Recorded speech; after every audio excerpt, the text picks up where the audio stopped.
Welcome back everyone to the channel. It's me, Alejandro Mendoza, or the Nerdy Chicano. Either way how you say it, it's all good here. We're here for our next installment in Between the Frames as we conclude our journey through the Alfred Hitchcock's Classics Collection here. Today we're going to be looking at Alfred Hitchcock's film, The Birds, as we finish our journey through this set from the master of suspense himself. Of course, y'all, on the last couple of videos, we've looked at Rear Window, we've looked at Vertigo, and then last week we looked at Psycho. I want to thank you all so much for your continued love and support on the last videos, and thank you all so much for enjoying this ride.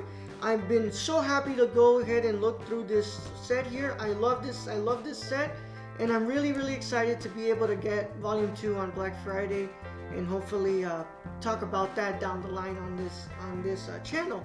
If I come around some money, maybe I'll grab it and maybe I'll, talk about it soon. But in the meantime, I have no plans on picking it up anytime soon, especially with a Criterion sale coming down the line on July. So, of course, y'all, at the end of the video, I'll let you know what's the next set that we're going to be discussing. And, well, let's get ready for the final ride here with the Alfred Hitchcock Classics Collection. Of course, my friends, we don't have a introduction, so we're gonna go ahead and look at Blu-ray.com here. Let's go ahead and look at this info about the birds. So, the codec, just like the other ones, y'all, it's been the same thing. HEVC H.265. It is presented in native 4K 2160p with HDR10 of 185 by 185 to 1. That is the original, and is the aspect ratio that is presented on this film. We have plenty of audio tracks here. We have a English DTS HD Master Audio 2.0 mono track. We have French, Portuguese, Spanish mono DTS 2.0 tracks, and we have a DTS 2.0 Japanese track. We have subtitles in English, French, Japanese, Portuguese, and Spanish. We also have, of course, a Blu-ray disc and a 4K Ultra HD disc. And of course, y'all, the 4K is region free, and so is the 2K disc, which is the Blu-ray disc. So that is all that we have here. Of course, the film is like almost 2 hours long, and it is from the year 1963. So let's go ahead and talk about The Birds, right? Because this is quite the famous film from Alfred Hitchcock. Now, I have only seen this film once. And I watched this film, of course, in my Alfred Hitchcock class. And when I first watched it, I thought it was really good. I thought it was amazing. And I don't know, maybe, movies do hit different sometimes. And sometimes you let them sit, and sometimes they meander a little bit in your system after you watch them, and you really come down to the conclusion of how you feel about them. Well, when I first watched it, I definitely thought it was amazing. I liked a lot of what Alfred Hitchcock was doing, and maybe that was the case that at that time I really hadn't seen a lot from Alfred Hitchcock, and I wasn't exposed to as much more of his films, as possible. Whereas at this point, when I finished that class, I watched way more movies that I thought were even better than The Birds. But I didn't really want to bring myself to revisit The Birds because, to be honest, I didn't really want to revisit it, and I really didn't want to rewatch it. But I got the chance to watch it on this box set, and I want to say The Birds is still good, but it's nowhere near being like the best from Alfred Hitchcock. And I'll say that at times The Birds kind of does lose you from time to time. The Birds is about this woman who, basically she goes to a pet store, and she's a bird store, and she wants to get like lovebirds for her partner and herself. And well, all of a sudden, out in the open, in their town, these birds start to attack people for no reason that's explained at all. It just seems that these birds are just attacking people left and right, and we enter this really like horror-scape of a bunch of birds just acting wildly and just, causing damage and causing terror on the street to people and making them stay in their homes and trying to find shelter. I think like the story is interesting, especially when you think about just like how intelligent birds are and really, you know, the kind of creatures that they are, that they can definitely cause this much damage if provoked. But overall, the story isn't as interesting as it believes it is. And I found myself at times kind of just tired of the pacing within this film. It meanders way too much in the second act, where it gets to the third act and it has like this really climactic moment that feels great. And I love a lot of the third act, but the second feels so slow, it meanders too much, where it kind of loses its grasp on me. And I find it to, you know, not really know what it's trying to do, but it's trying to rush itself towards the end of the second act to really get into that third act and wrap itself up. But even then, these tones and the aspects that Alfred Hitchcock seems to be presenting in here work so well. And I love just the horror aspect of this, because if you can pinpoint a film that really is a horror film from Sir Alfred Hitchcock, The Birds and Psycho are right there, and they are definitely front and center. They are the true horror films from the master of suspense himself. So I thought it was good. It's nothing amazing, it's nothing great, but I can definitely understand why some people really enjoy it, especially at the time in 1963. But I think other films have done this better now in the present year that we're looking at these films. But this is definitely, you know, not his best work. I mean, Rope, Notorious, Rear Window, Psycho, all are just films at the top of my head that I think do it better than The Birds. But of course, it's okay, because they all can be winners, and at least here we're here to discuss the films and celebrate them. So, and of course, let's get into the transfers. Wow, what can I say? So I'm gonna be real honest with you all. The Birds didn't look that great before, and I think that's the point of it. It's not supposed to look beautiful. Its film stock is very muted. It's very grainy. It's supposed to be a film that looks like it's rough and it's dirty, and it excels in that. This didn't need to be 4K.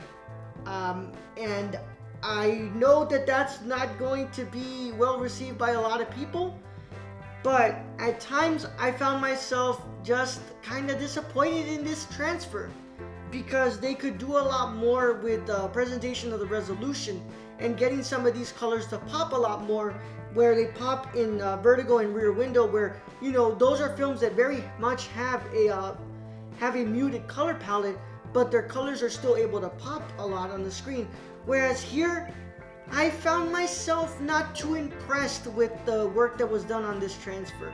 But of course, it's nothing too bad where it's like, oh, this is a sloppy transfer. Not at all. It's not like the Terminator 2 transfer that we see on 4K.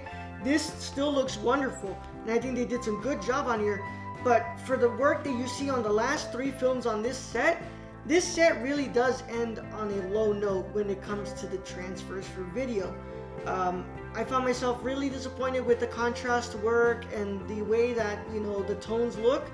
But overall, I think that, you know, a lot of work was put into this for sure.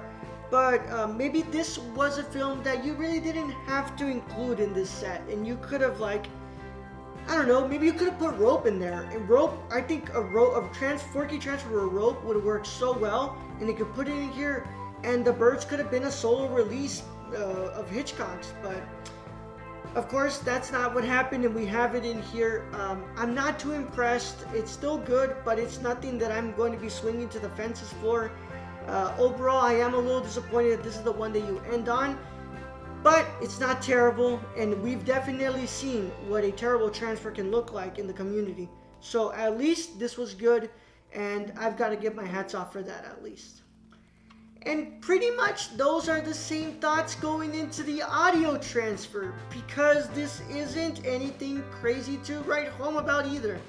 This is a better version from the original track, which this is the original track, but it's a lot crisper, of course, but it's nothing too crazy. I mean, it still sounds great, which, to be fair, its audio track from before sounded great too. So there's not much of a difference here. those birds still sound very menacing. I'll tell you that right now for sure. And the dialogue is still very easy to comprehend, whereas like I had some thoughts before on Rear Window and Vertigo where the dialogue sounded too low, but here it works well.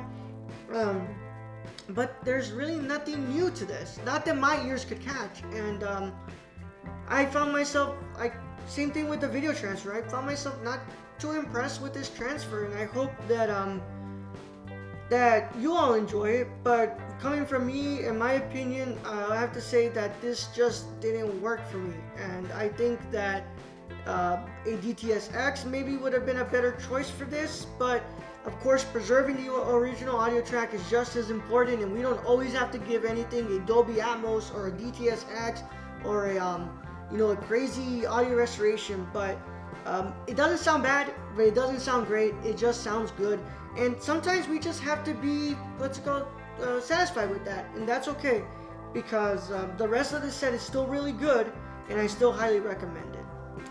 So, of course, y'all, this is up on Amazon and Best Buy and stuff like that for like $50 or $40. If you get this on Black Friday, it's still reduced, and it's a really good price. Like, I got it, I think I got it for like $30. So, thank you all so much for joining me on this journey. But we're going to be saying goodbye to this film set, because we're done with the Alfred Hitchcock Classics Collection, and we're going to say hi to our next set that we'll be looking at here in between the frames, as we take a look at the Godfather trilogy on 4K, my friends. We're going to be looking at The Godfather Part 2, and The Godfather Coda, The Death of Michael Corleone, which is the new cut from Francis Ford Coppola of Godfather Part 3. So, of course, we're going to be taking a look at this on the next 3 episodes of Between the Frames, and then we'll be moving on to another set. But, of course, I am really excited. These are 2 of my favorite films of all time are in this set, and I'm so excited to talk about them with you all, because I originally planned to do this a long time ago, and I'm glad that I waited for when this film set came out on 4K. So, of course, those are the next 3, and I hope to see you all with those videos, because we're going to have a lot of fun talking about these films.